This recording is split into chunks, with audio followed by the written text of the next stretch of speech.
Ring Out, Wild Bells is a poem by Alfred Lord Tennyson, published in 1850, the year he was appointed Poet Laureate. It forms part of In Memoriam, Tennyson's elegy to Arthur Henry Hallam, his sister's fiancé who died at the age of 22. According to a story widely held in Waltham Abbey, and repeated on many websites, the wild bells in question were the bells of the Abbey Church. According to the local story, Tennyson was staying at High Beach in the vicinity and heard the bells being rung. In some versions of the story it was a particularly stormy night and the bells were being swung by the wind rather than deliberately. Ring out the false, ring in the true. Ring out the grief that saps the mind, for those that hear we see no more. Ring out the feud of rich and poor. Ring in redress to all mankind. Ring out of slowly dying cause, and ancient forms of party strife. Ring in the nobler modes of life, with sweeter manners, purer laws.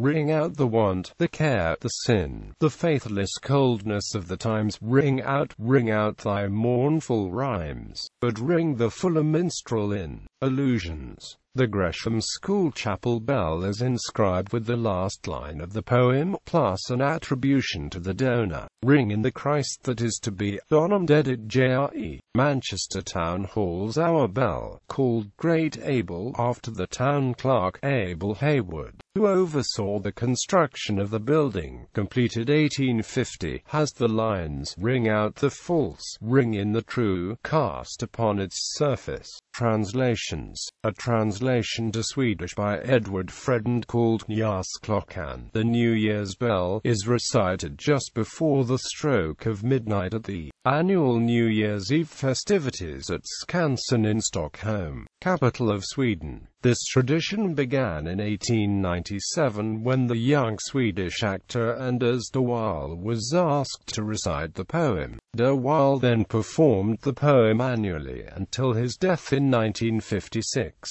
Since 1977 the Swedish national public TV broadcaster SVT airs the event live, and the first to read the poem on television was the actor Georg Ryderberg. The show turned out to be a major success, and watching it on New Year's Eve quickly became a nationwide tradition. Ryderberg recited the poem until his death in 1983.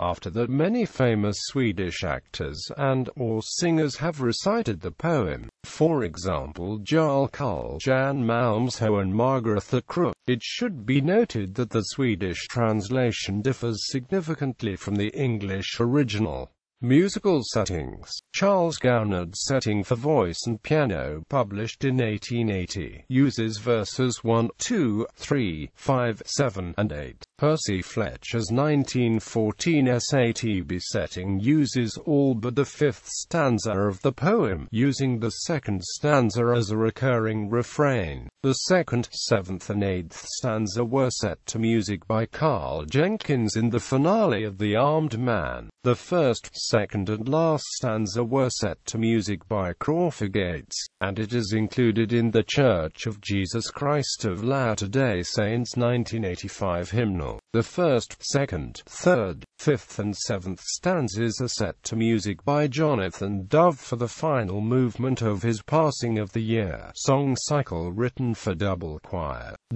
James Q. Mulholland set the first, second, third, fifth and seventh stanzas to music in honor of Gary Schwartzhoff in a commissioned piece by members and friends at First Congregational Church, Eau Claire, Y. 2011. First sung by the UW Eau Claire Concert Choir on Sunday, the 10th of April 2011.